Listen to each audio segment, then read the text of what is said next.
औज़ुबिल्लाहिमिनश्शैतानिर्रजीम बिस्मिल्लाहिर्रहमानिर्रहीम अल्लाहुम्मा सल्लि अला सय्यिदिना व मौलाना मुहम्मदिन मादिनिल जुदी वल करम व अला आलिहि व बारिक वसल्लम।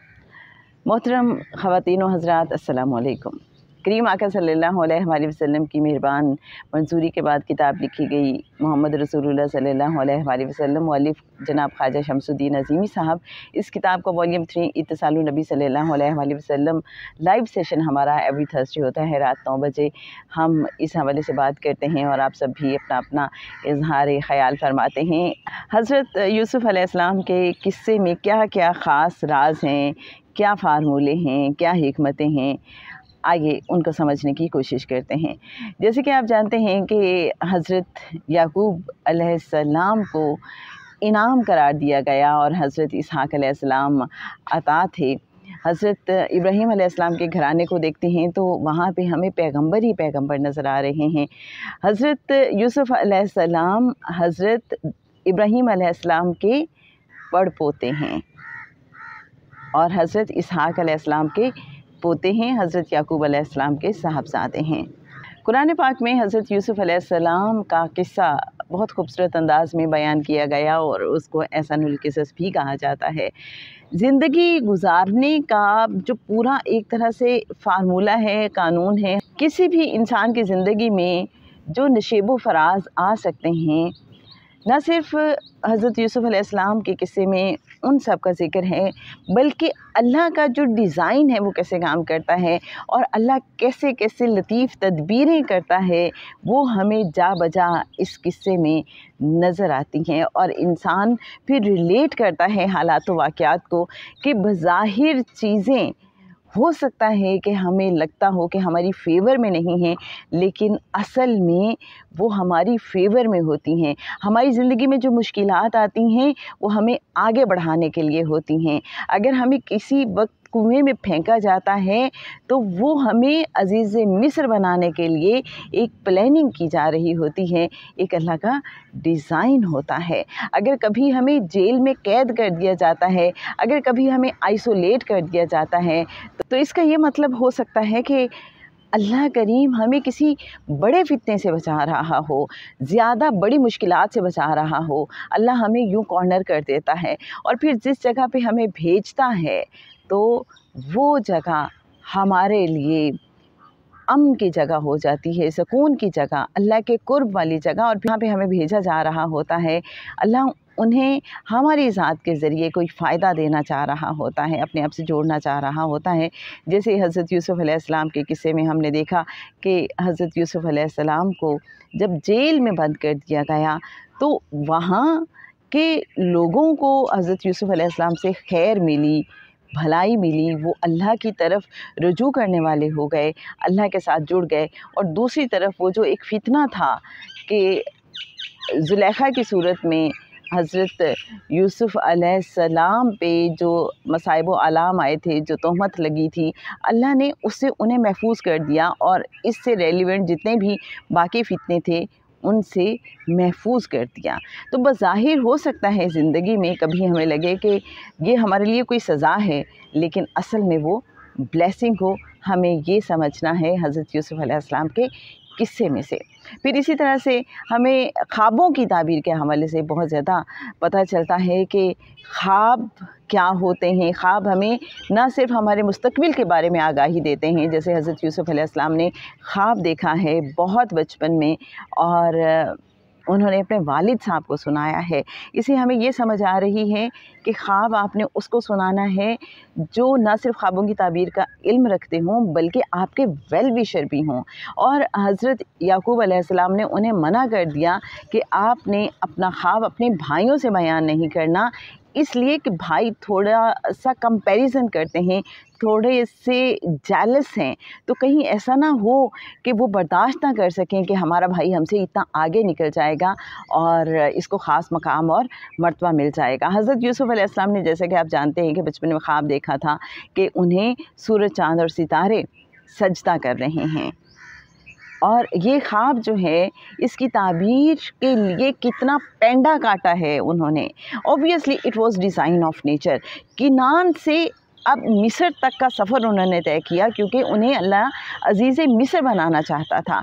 अब किनान एक जो छोटा सा इलाका था, जहाँ की माशरत और जहाँ का तर्ज़ ज़िंदगी खाना बदोशाना था, वहाँ से उठ के एक जदीद आबादी में, जदीद मुल्क में और एक बड़े मुल्क में जाना, तो उसके लिए कुछ न कुछ तो अल्लाह ने प्लान किया होगा ना, कोई ना कोई डिज़ाइनिंग तो थी ना।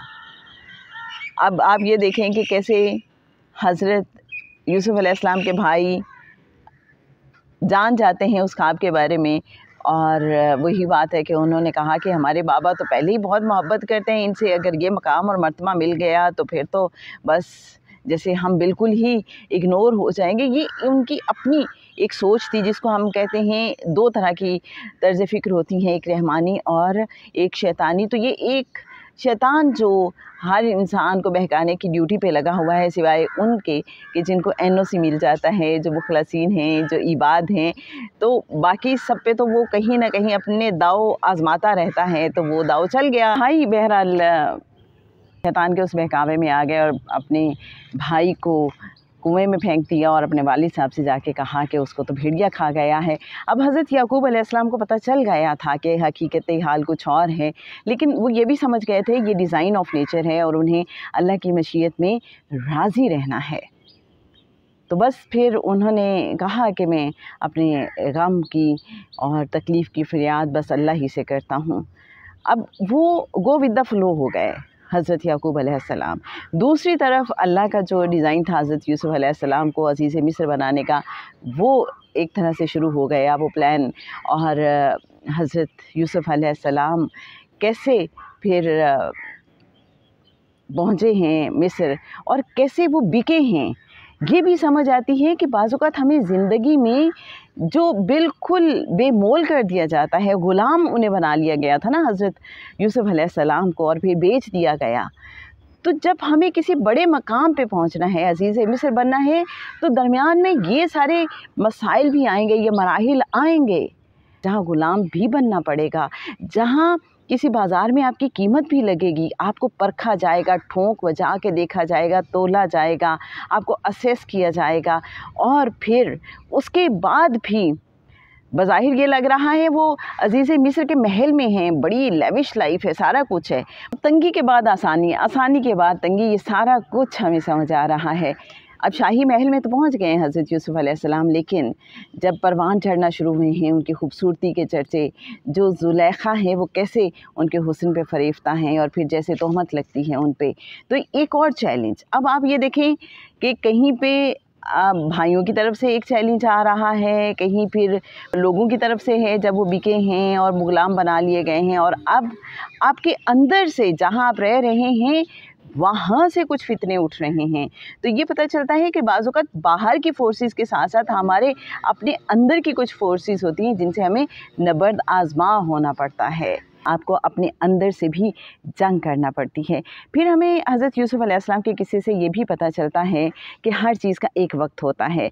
जैसे ख्वाब देखा जो हज़रत यूसुफ़ अलैहिस्सलाम के साथ दो कैदी थे, और उन्होंने देखा कि एक बादशाह को शराब पिला रहा है और दूसरे के सर पे रोटियों का एक खान है जिसमें से परिंदे खा रहे हैं। तो हज़रत यूसुफ़ अलैहिस्सलाम उनको ख्वाबों की ताबीर बताते हैं, और इसके साथ साथ ये भी बताते हैं कि बादशाह से मेरा ज़िक्र करना, लेकिन वो जो साकी था वो भूल जाता है।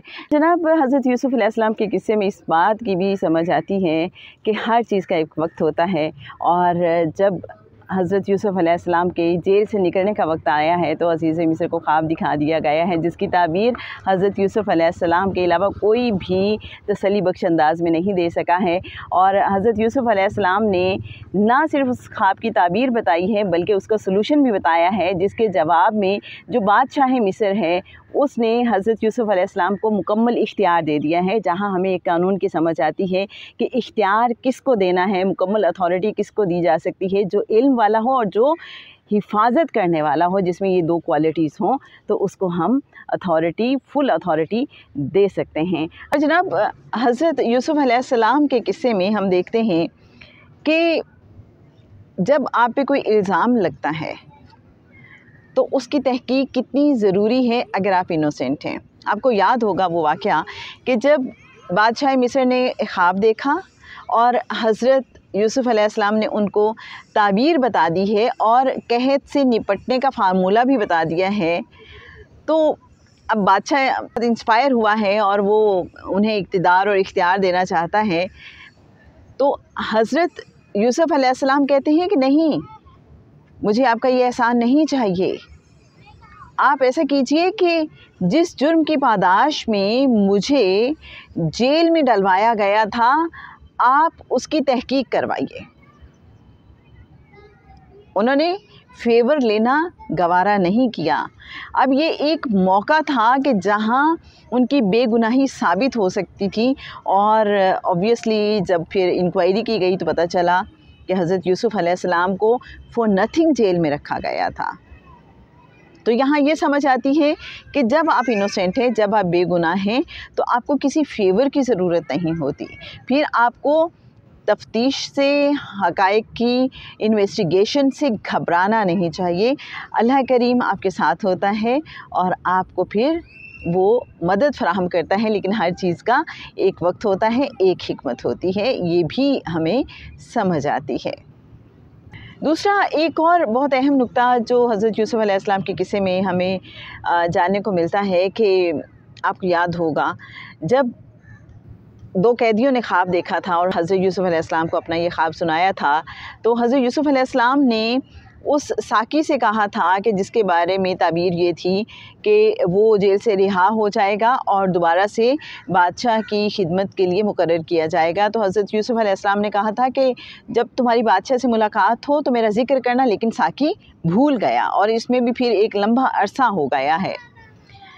तो क्यों भुला दिया गया उसे? साकी को क्यों याद नहीं रहा कि उसने जो मिस्र के बादशाह हैं उनसे ज़िक्र करना है हज़रत यूसुफ़ अलैहिस्सलाम का? क्योंकि अल्लाह नहीं चाहता था कि किसी का एहसान हो हज़रत यूसुफ़ अलैहिस्सलाम पे। कल को कोई ये कहे कि हमने यूसुफ़ अलैहिस्सलाम को फ़ेवर दी थी, हमने उन पे एहसान किया था, बल्कि अल्लाह ये चाहता था कि हज़रत यूसुफ़ अलैहिस्सलाम को बादशाह मिस्र का मोहसिन बना दे, राइट? और फिर उसके लिए एक तदबीर अल्लाह ने इख्तियार की है और वो ये है कि बादशाह मिस्र को ख्वाब दिखाया गया है और पूरे मुल्क में उसकी कोई ताबीर नहीं बता सका। और हज़रत यूसुफ़ अलैहिस्सलाम ने ना सिर्फ ताबीर बताई बल्कि सलूशन भी बताया कि जो मुश्किल हालात हैं उनसे नबर्द आज़मा कैसे होना है। तो ये बहुत सी हिकमतें, बहुत से कवानीन और अल्लाह की जो लतीफ़ तदबीरें हैं हज़रत यूसुफ़ अलैहिस्सलाम के किस्से में हमें जा बजा मिलती हैं। इंशाअल्लाह हम इस हवाले से मज़ीद भी बात करेंगे हमारी नेक्स्ट एपिसोड्स में। ना सिर्फ हज़रत यूसुफ़ अलैहिस्सलाम का किस्सा कंटिन्यू किया जाएगा, बल्कि इसके साथ साथ हम जानने की कोशिश करेंगे, समझने की कोशिश करेंगे कि इसमें ख़ास हमारे लिए लेसन्स क्या हैं और इसमें हमारे लिए क्या क्या हिकमतें पोशीदा हैं। सुनते रहिए इत्तिसालुन नबी सल्लल्लाहु अलैहि वसल्लम।